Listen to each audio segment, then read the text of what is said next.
Brothers and sisters, sometimes ignorant people communicate with us. They try to attack us so that we respond and react. And when we react, they can do something that would be harmful to us and blame us for it. To word it simply, what we need to know, these are called al-Jahilun, the ignorant ones, the people who it's not worth talking to.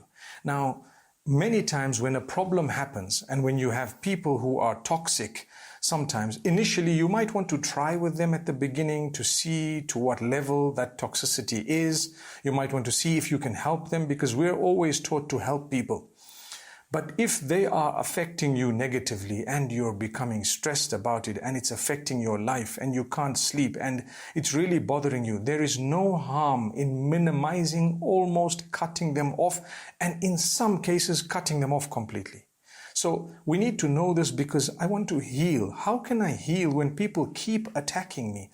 How can I heal when I'm facing the same challenges from the same people all the time? I need to get out of this. At times, if you really are being affected and your mental well-being is affected, you may need to take a step or two back or more.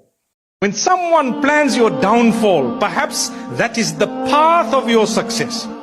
Perhaps that is the exact door through which you are going to get success. So take it in your stride, don't worry. You did your dua, you're close to Allah, you have sabr and taqwa, you are thanking Allah for what He's blessed you. You cannot go wrong. Negatives don't happen to a believer. A believer is only in a positive situation. If goodness comes in his direction, he's thankful to Allah and humble. And if something negative does come in the direction of a believer, before he actually suffers negative consequences, because he bears sweet, beautiful patience, Allah converts it into an act of reward that deserves an unlimited recompense. Unlimited.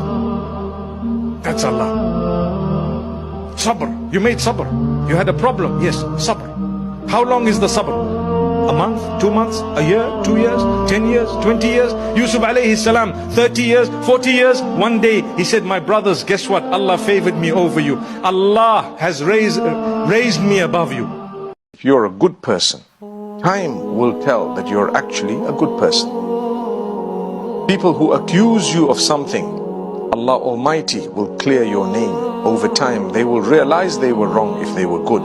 But if they were bad, they would never believe you, even if they saw it in front of their eyes that you were a good person. So don't worry. We have to please Allah, not people. Terrible people that have done horrible things to you, or they're continuing to do horrible things to you. People can be abusive, it's possible. But what should be our ethic around those people? Don't give them the most valuable thing you have. Don't give them your good deeds.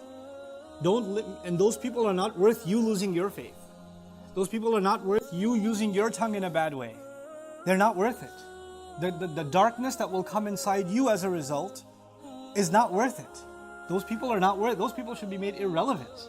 Don't forgive people who you know will abuse that forgiveness. No, don't forgive those people. Especially people who are known to use and abuse people's kindness. Now, it has to be real. Some people make it up. It's got to be real. So it's real and rational. They do really do it. You've given them chances. Then there comes a time, I don't forgive you, meaning I'm not going to deal with you in the same way as before. And by the way, if you forgive someone, it doesn't mean you have to be exactly in the same relationship as you were before. Forgiving them means that, okay, but it doesn't mean it's going to be the same.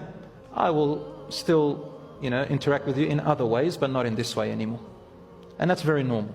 You don't have to forgive every single person. That's your right. But out of righteousness, if forgiving a person will lead to a better outcome, then forgive them, brothers and sisters. And if forgiving a person will not cause more of a harm, forgive them. No, they don't deserve it. But they're sleeping good. You're always going to sleep with this grudge in your heart. Forgive them for your own sake. Leave it in the past, and wallah, you'll see the doors opening for you, inshaAllah ta'ala.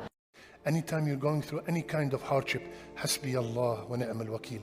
Allah is sufficient for me. Somebody wronged you. Somebody accused you of something you did not do. Even if everybody gathered against you, you'll say it from the bottom of your heart, and Allah subhanahu wa ta'ala's victory will take place. What does it mean? Hasbi Allah. Allah is sufficient for me. وَنِعْمَ الْوَكِيلُ. And what the best one to put our trust in is Allah. If Allah is with you, what do you care?